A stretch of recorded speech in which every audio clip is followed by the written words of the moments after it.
Boa noite a todos. Nesse quinto dia de consagração, oração da nossa igreja, estamos nesse momento meditando na palavra do Senhor. E eu queria perguntar aos irmãos, nesse período de pandemia, de dificuldade que a gente tem vivido, olhando lá para trás, há um ano, cerca de mais um pouco de um ano. Eu lembro do dia 17 de março, quando tudo paralisou, de 2020, a gente não sabia as proporções que iria acontecer essa pandemia, pensou que ia passar rápido. Nós estamos um ano depois, ainda na pandemia, tomando os mesmos cuidados, isolados, ainda enfrentando dificuldades. E olhando lá para trás, começa a pensar, quando a rota começou a ser desviada da vida de vocês, da nossa vida. Quantos planos nós tínhamos feito em fevereiro e março de 2020 que poderiam ter sido concretizados se não fosse a pandemia, se não fosse o coronavírus, se não fosse o isolamento, o fechamento das coisas, as dificuldades, as dores, os sofrimentos. Quantas vezes na nossa vida a rota foi simplesmente mudada? E a gente fica se perguntando o que poderia ter sido diferente se as coisas continuassem como eram. E se os nossos planos fossem concretizados. O que é que teria acontecido na nossa vida se não houvesse coronavírus? Mas antes disso, se não fosse o corona, quantas vezes nossa vida já mudou de rota, sem que nós esperássemos? Vamos abrir lá em 1 Tessalonicenses 2. Continuando esse momento que o pastor iniciou com a oração de gratidão ao Senhor, vamos ver, mesmo quando nossa vida muda de rota e de caminho, quais motivos nós temos para agradecer ao Senhor, quais consolos de gratidão nós temos para render diante do nosso Deus. 1 Tessalonicenses, capítulo 2, vamos ler apenas 4 versículos, do 13 ao 16. 1 Tessalonicenses 2, do 13 ao 16. A palavra do Senhor diz assim: outra razão ainda temos nós para incessantemente dar graças a Deus, é que tendo vós recebido a palavra que de nós ouviste, que é de Deus, acolheste não como palavra de homens, e sim como, em verdade a palavra de Deus, a qual, com efeito, está operando eficazmente em vós, os que credes. Tanto é assim, irmãos, que vos tornastes imitadores das igrejas de Deus, existentes na Judeia, em Cristo Jesus, porque também padecestes da parte dos vossos patrícios, as mesmas coisas que eles, por sua vez, sofreram dos judeus, os quais não somente mataram o Senhor Jesus e os profetas, como também os perseguiram, e não agradam a Deus, e são adversários de todos os homens, a ponto de nos impedirem de falar aos gentios, para que estes sejam salvos, a fim de irem enchendo sempre a medida de seus pecados. A ira, porém, sobreveio contra eles definitivamente. Amém, meus irmãos. Vamos orar ao Senhor nesse momento. Pai, nos ilumina, nós estamos diante da Tua verdade, Senhor Deus. Nos consola, nos exorta, repreende o nosso pecado e a nossa conduta pecaminosa, e também nos dá, Senhor Deus, aquilo pelo qual nós devemos ser gratos, que é o Evangelho de Cristo Jesus, manifesto em nosso coração. Que o Espírito Santo nos conduza nesse momento, e que eu seja apenas instrumento nas Tuas mãos, para a proclamação da Tua palavra. É isso que eu te peço, em nome de Jesus. Amém. Meus irmãos, por que eu comecei perguntando quantas vezes nossa vida mudou de rota? Porque a vida de Paulo parecia que estava traçada até o momento. Ele tinha todo o seu roteiro missionário na cabeça de como ele deveria pregar o Evangelho. E lá em Atos diz que, de repente, Paulo foi direcionado não para a Ásia, onde ele tinha a intenção de pregar o Evangelho, mas ele deveria ir para Macedônia. E agora ele foi direcionado para outras igrejas, e o Evangelho foi pregado de Troade até Anfípolis, E nesse período que Paulo foi direcionado para uma nova rota, não teve paz e tranquilidade para Paulo, mas prisão, perseguição, dor, sofrimento, fuga, e ele passou por maus bocados para pregar o evangelho do Senhor em uma nova rota da sua vida, até que ele chegasse a Tessalônica. Ali também ele enfrenta problemas, sai de Tessalônica, parece que depois de um tempo ele deixa Timóteo naquela igreja, e pouco tempo depois Paulo recebe notícias sobre aquela igreja que ele plantara ali em Tessalônica. E aí ele escreve a carta aos Tessalonicenses, regozijando-se pelo que ele ouviu através de Timóteo e possivelmente também de Silas, quando estava junto dele ali. Então, no capítulo 1 de 1 Tessalonicenses, Paulo vai fazer uma espécie de resumo da carta. Ele vai falar sobre a eleição que nós temos em Cristo e a alegria que é ser escolhido no Senhor. E não somente escolhido, mas a partir do momento que nós somos escolhidos, o Senhor nos transforma. Ele muda o nosso caráter, muda o nosso comportamento, e era isso que acontecia ali em Tessalônica. Não havia apenas novos membros na igreja, mas pessoas de fato transformadas e que sua fé era conhecida. E Paulo vai falar isso no capítulo 1. E ele também vai dizer que apesar das perseguições e das dores que aquele povo sofria, os olhos deles não deveriam estar naquela situação, mas eles deveriam olhar para aquele que é ressurreto e que venceu todas as dores, Cristo Jesus, o alvo da igreja. Ele começa a carta aos Tessalonicenses falando sobre para onde os nossos olhos devem estar quando houver sofrimento. Não é para a dor, que ela dói. Não é para a angústia, que ela assola e aflige a nossa alma. Mas é para o nosso Redentor, que é muito maior e que suportou dores muito maiores do que as nossas. E Paulo começa falando sobre isso para uma igreja que sabe o que é perseguição, sabe o que é tribulação, sabe o que é provação, sabe o que é poder morrer por causa do Evangelho. Será que é possível nós encontrarmos conforto nas lutas que nós passamos? E eu não estou falando só de pandemia. Tirem da mente que a única luta que a gente tem hoje é relacionada ao coronavírus.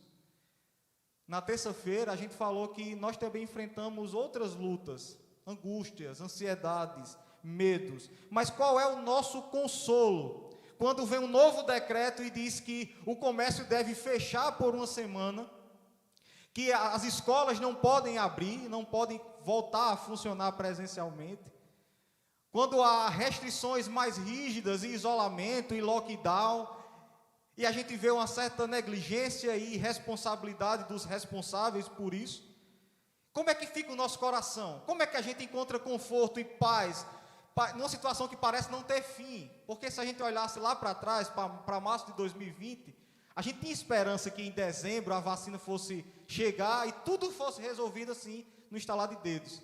A vacina chegou, o povo começou a ser vacinado e parece que as coisas não mudam. Como é que a gente tem conforto nessa situação? Para onde é que a gente deve olhar? Para onde os nossos olhos devem mirar? E Paulo diz: vocês precisam testemunhar alegremente e com gratidão, porque vocês têm algo muito mais poderoso do que qualquer riqueza desse mundo, é a mensagem do Evangelho. E vocês têm essa mensagem no coração, e ninguém pode roubar essa mensagem de vocês. Vocês precisam se alegrar, vocês devem se alegrar, vocês devem ter o coração grato, mesmo quando houver perseguição. Porque a mensagem do Evangelho, ela traz renovo, esperança, consolo, paz. No capítulo 2, Paulo vai começar falando sobre o fruto do trabalho que ele começou ali em Tessalônica. Ele olha para o que ele plantou e para os frutos que começaram a aparecer depois de muito tempo, muito esforço, muito suor. Mas as coisas começaram a aparecer na cidade de Tessalônica, o evangelho floresceu, e não foi só um evangelho, e não foi um evangelho que promete bênçãos unicamente materiais, mas é um evangelho que fala sobre a redenção do homem pecador, eu e você, que carecemos desse evangelho. Não é um evangelho que alisa aqui o nosso peito, massageia o nosso ego, mas é um evangelho que confronta os nossos pecados, que nos chama ao arrependimento, Foi esse evangelho que Paulo pregou em Tessalônica. Esse é o evangelho que nós temos guardado como nosso bom tesouro e que nós devemos falar. É esse evangelho que transforma vidas. É esse evangelho que muda corações, muda mente, muda caráter, muda comportamento. E Paulo sabia disso porque ele pregar esse evangelho, ele viu os frutos desse evangelho começar a ser germinado. E aí no trecho que nós lemos, dos versículos 13 ao 16, Paulo ele vai nos dar alguns motivos para nós nos alegrarmos mesmo na adversidade. Motivos para a gente confiar no Senhor mesmo em dias difíceis. E qual é o primeiro motivo? O primeiro consolo. Versículo 13. Se puderem continuar com a palavra de Deus aberta, eu peço que continuem. Ele diz: outra razão ainda temos nós para incessantemente dar graças a Deus, é que tendo vós recebido a palavra que de nós ouvistes, que é de Deus, acolheste não como palavra de homens, e sim como, em verdade é, a palavra de Deus, a qual, com efeito, está operando eficazmente em vós, os que credes. Primeiro consolo de Paulo para a igreja de Tessalônica, para a gente ainda no século 21, milênios depois, é que nós temos um motivo, primeiro, para agradecer ao Senhor, é porque nós temos a palavra do Senhor, que não é palavra de homens, mas é palavra do próprio Deus, e que encontra lugar no nosso coração e nos transforma. E Paulo diz: eu incessantemente agradeço ao Senhor, porque vocês têm a palavra, porque vocês têm a verdade do Senhor, e essa verdade muda o coração de vocês, transforma o coração de vocês, e faz com que vocês frutifiquem. E vocês não aceitaram essa palavra, porque foi Paulo, o apóstolo, ali criado aos pés de Gamaliel, judeu de judeu, fariseu de fariseu, que pregou para vocês, mas porque vocês entenderam que aquela palavra era a palavra do próprio Deus. Porque Paulo não tem poder nenhum, Pedro não tem poder nenhum, mas a palavra do Senhor, dita pelo próprio Deus, essa é poderosa, muito além do que a gente pensa. E ela entra no coração de pedra, que é meu e seu, perfura e transforma esse coração. Só essa palavra é poderosa. E ter essa palavra é o maior tesouro que nós podemos ter nessa terra. Ter essa mensagem, ter essa verdade. Não tem valor ou coisa nesse mundo que possa substituir. É por isso que Paulo diz: eu agradeço incessantemente a Deus, porque vós tens recebido a palavra de Deus. E não é só recebido, não é só entrado no coração, mas ela tem florescido no nosso comportamento, no comportamento dos tessalonicenses. Será que nós só temos ouvido a palavra de Deus, ou nós também temos praticado a palavra do Senhor? E Paulo diz: vocês acolheram não como palavras de homens, mas como palavra de Deus. E essa palavra, quando vem do próprio Deus, ela é sobrenatural. E ela muda a nossa mente. Ele diz que essa palavra opera eficazmente em vós, ou seja, produz fruto. A operação da palavra de Deus, ela não é vazia no coração do homem. Quando o homem recebe a palavra vinda do próprio Deus, essa palavra transforma, frutifica, muda o comportamento, não fica apenas na mente, mas desce ao coração. E por que Paulo estava dizendo isso a eles? Veja, eles eram um povo perseguido por conta do Evangelho. Mas sabe por que eles suportavam a perseguição, não apostatavam do Evangelho? Porque eles acreditavam naquele que é o modelo do comportamento, o centro do Evangelho, que não era Paulo. Ainda que Paulo sofresse, fosse perseguido, fosse preso, fugisse, fosse açoitado, mas isso não era nada comparado a Cristo Jesus, o centro do Evangelho, o propósito do Evangelho. Era porque eles acreditavam não em Paulo, mas em Cristo, que eles suportavam a perseguição. É por isso que Paulo diz: o Evangelho opera eficazmente em vós, porque vocês suportam as dores que vocês estão passando, não porque vocês olham para mim, mas porque vocês olham para Cristo. Meus irmãos, para quem nós estamos olhando nas perseguições que sofremos hoje?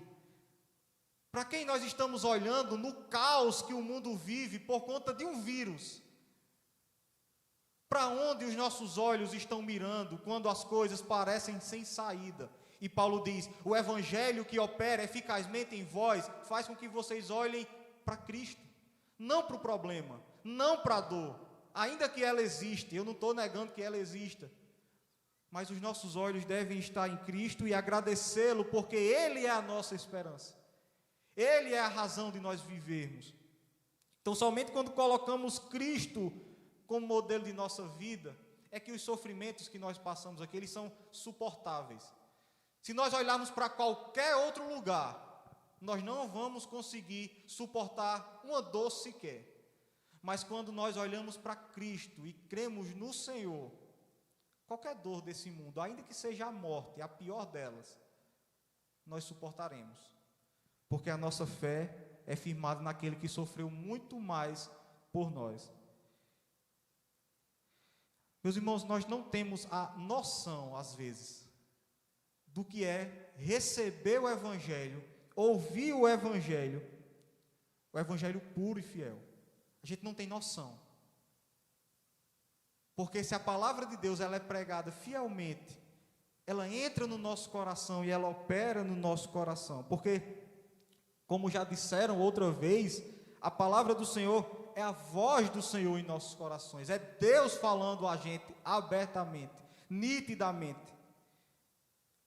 Imagine que o dano da perseguição à igreja de Tessalônica, ele não é nem comparado ao dano que a igreja sofre quando o evangelho é distorcido e deturpado dentro da igreja, ou no coração do crente. Quando eu acredito em outro evangelho, o dano é muito maior se eu passasse a vida inteira sendo perseguido por causa do evangelho. Acreditar em outro Cristo, em outra mensagem, em outro evangelho, é eternamente danoso ao coração do homem. Paulo se preocupa não com as autoridades romanas que assolavam a igreja, ele se preocupa mais com os falsos mestres, com aqueles que tiravam Cristo do trono e colocavam outras coisas no trono que devia ser só de Cristo. Paulo se preocupa com isso porque dor passa, mas o evangelho não, ele não muda, ele não pode ser alterado, acrescido. Muito me entristece, de verdade, ver quando crentes sinceros no Senhor, eles acabam sendo enredados por falsos mestres. Eles acabam dando crédito, mídia, compartilhando, colocando nos grupos mensagens de pessoas que não condizem com a palavra de Deus, simplesmente porque gostam. Quando o nosso filtro e o nosso desejo deveria ser que Cristo fosse fielmente propagado, espalhado, crido, lido, e não apenas os nossos interesses, não apenas aquilo que agrada o nosso ouvido. E Paulo diz que alegra o coração do crente quando a palavra é recebida e ela opera eficazmente no nosso coração. Porque é Paulo que diz, seja por pretexto ou seja por verdade, que Cristo seja pregado. O que importa para Paulo é a mensagem pregada, é a palavra de Deus sendo propagada, ainda que as intenções do coração do homem sejam obscuras, e aqui a gente não tem como julgar intenções, mas Paulo diz, seja por pretexto ou por verdade, importa que Cristo seja anunciado, importa que Cristo seja proclamado. Por quê? Porque quando Cristo é proclamado, os olhos do homem não devem se voltar para outro lugar, senão para o objeto da proclamação, que é Cristo. E é só nele que a gente encontra alento, suporte, esperança e redenção. Nos dias maus, palavras de autoajuda podem até ajudar, mas elas não vão dar esperança. Elas não proporcionam redenção. Mas quando Cristo é proclamado, o nosso coração encontra refúgio, segurança. A gente encontra conforto. E por que Paulo está dizendo isso? Ele nos encaminha para o segundo consolo. O primeiro consolo é, agradeço ao Senhor porque vocês têm a palavra genuína operando eficazmente em vós. E qual o resultado disso? Quando eu tenho a palavra operando eficazmente em mim e em você, acontece o quê? Versículo 14. Tanto é, irmãos, que vos tornastes imitadores das igrejas de Deus existentes na Judéia, em Cristo Jesus, porque também padecestes da parte dos vossos patrícios as mesmas coisas que eles, por sua vez, sofreram dos judeus. quando a palavra de Deus opera eficazmente em nós, nós nos tornamos imitadores de Cristo Jesus. Aquele que padeceu na cruz é o nosso modelo de vida. Aquele que triunfou sobre a morte é o nosso modelo de conduta. E eu pergunto para vocês, quando vocês estão em casa, se arrumando para vir para a igreja, ou para ir para o trabalho, Mirella, o que vocês veem? Quem vocês veem? Júnior disse, eu vejo que eu sou parecido com o painho, ou que eu sou parecido com maninha. Jéssica, eu sou parecido com Madalena. Quem nós vemos no espelho? Os nossos pais, os nossos avós. Paulo diz que quando a palavra opera eficazmente em nós, nós vemos Cristo. Nós olhamos para o espelho da nossa alma, que às vezes está atribulada, e fazemos como o salmista: por que estás abatida, minha alma? Espera em Deus. Eu olho para Deus, eu consigo ver Deus, eu consigo ver esperança no Senhor. Espera em Deus, ó alma abatida, triste, dolorosa. A gente só consegue enxergar essa verdade quando a palavra opera eficazmente em nós. E Paulo aqui, ele vai mencionar a perseguição que os tessalônicos estão sofrendo pelos seus patrícios. Assim como ele foi perseguido pelos judeus, aqueles que não aceitavam que Cristo era o Messias e por isso perseguiam a igreja. E ao invés de Paulo pregar um evangelho de revolução, que eles deveriam revidar a perseguição que eles estavam sofrendo, o que é que Paulo prega? Ele diz: não se importem porque vocês sofrem, muito mais sofreu aquele pelo qual vocês se parecem, aquele com quem vocês se parecem. Não pense que é só vocês que sofrem, muito mais sofreu o Redentor de suas almas, Cristo Jesus. Olha para Ele, olha porque Ele sofreu, reclama não, esmurece não, desanima não. Essas dores que a gente está passando de corona, isolamento, lockdown, vai passar. Muito mais sofreu o nosso Redentor, por amor a mim e a você. Tenha calma, tenha paciência, isso passa. E se não passar, aquele que sofreu muito mais que nós, Ele nos sustenta, Ele nos consola, Ele é conosco, Ele é o nosso Deus, Emanuel. Paulo diz: consolo que vocês têm é porque vocês participam dos mesmos sofrimentos de Cristo Jesus, como bons soldados que vocês devem ser. Ele diz a Timóteo, na segunda carta ao Timóteo 2:3, participa dos meus sofrimentos como bom soldado de Cristo. Se você é do exército do Senhor, você sofre. Você é filho de Deus, você sofre. As dores são comuns, para nós nos parecermos ainda mais com o Senhor. E o Evangelho, meus irmãos, ele não promete uma vida tranquila e pacífica, mas ele diz o quê? 2 Timóteo 3:2, todos quanto querem viver piedosamente, em devoção, contemplando o Senhor, diante de Deus, corandeu, todos os que querem viver assim, serão perseguidos. Todos, sem exceção. Então, acostume-se, meu irmão, com o sofrimento. Não que ele não vá doer, mas lembre-se que ele está lhe fazendo parecer mais com aquele que te redimiu. Que esse seja um consolo para a gente. Que não nos dê medo passar pelo sofrimento, mas saibamos quem está conosco no sofrimento. Quem está conosco nos dias que são nebulosos, difíceis, escuros, as noites que parecem não ter fim. Paulo diz: vocês têm Cristo Jesus, a mensagem do Evangelho que traz esperança e opera eficazmente em vós, fazendo com que vós pareçam mais com Cristo Jesus. E o consolo final está nos dois últimos versículos. Um dia, Deus há de executar a sua justiça sobre os homens. Versículos 15 e 16, os quais não somente mataram o Senhor Jesus e os profetas, e Paulo está falando dos judeus, como também nos perseguiram e não agradam a Deus e são adversários de todos os homens, a ponto de nos impedirem de falar aos gentios, para que estes sejam salvos, a fim de irem enchendo sempre a medida dos seus pecados. A ira, porém, sobreveio contra eles definitivamente.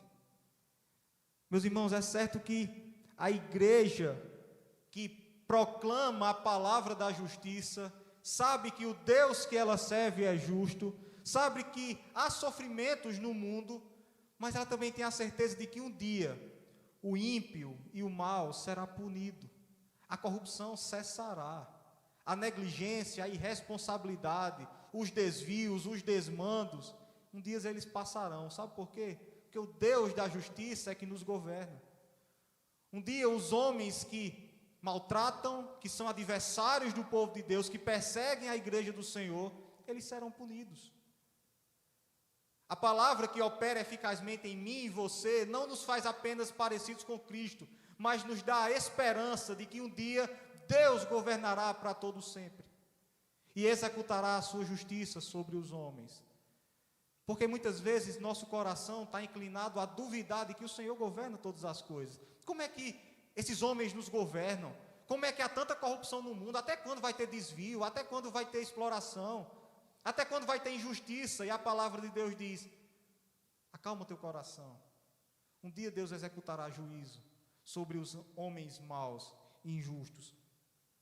Se Cristo é nosso modelo de vida, a gente tem que lembrar daquele que foi injustiçado, escarnecido, zombado, injuriado, morreu, foi morto pelas mãos de homens maus e injustos, mas ele suportou tudo isso por mim e por você.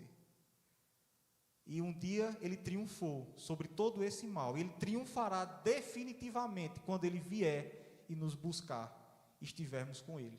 Essa é a nossa esperança em dias maus. A palavra que opera eficazmente em mim e você revela essas coisas, nos dá essa esperança, nos dá esse conforto. E aqui Paulo está falando daqueles que agiam perversamente contra a igreja. E como é que a igreja revidava a perseguição dos judeus? Pregando o evangelho, pregando Cristo, exaltando Cristo, mudando o comportamento, colocando Cristo no trono, suportando as dores, suportando a tortura, falando de Cristo, seja nas catacumbas escondidos ou no Coliseu prestes a ser devorado pelos leões. Era Cristo que era exaltado. Eles revidavam a perseguição e a morte com o evangelho. Atos 17:6 é um versículo que o pastor Elisa ele usou durante todo o curso de Atos, que eu acho fantástico. Chegou um momento que aqueles que pregavam o evangelho eram chamados daqueles que têm transtornado o mundo até aqui. Eles têm virado o mundo de cabeça para baixo. Nós somos esses responsáveis por virar o mundo de cabeça para baixo, pregando o evangelho.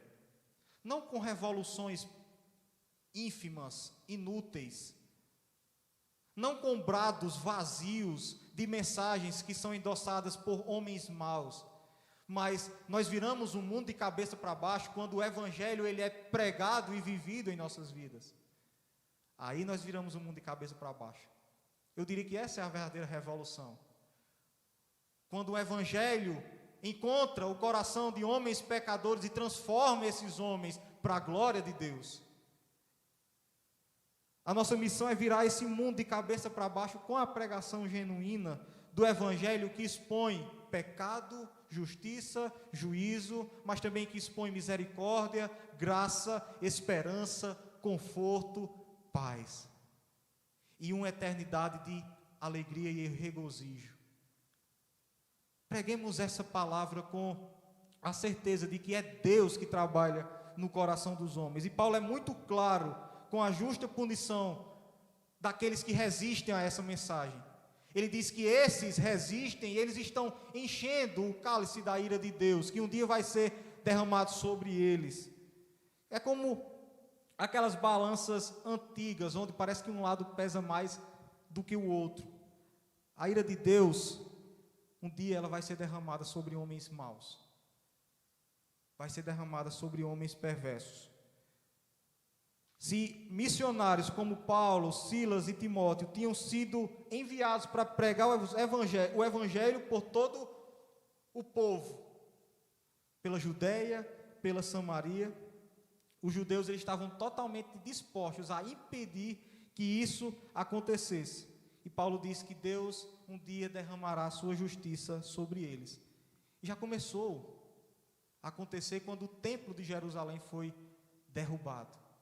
A referência de Paulo aqui é que a ira do Senhor estava próxima a ser iniciada a sua manifestação, quando o templo foi derrubado.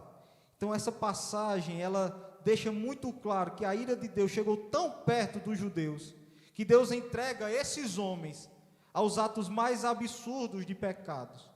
Deus entrega esses homens ao seu próprio coração, a blasfemarem contra o Senhor, a duvidarem, a serem incrédulos do Senhor. É o que diz em Romanos 1, que estudamos em outra oportunidade.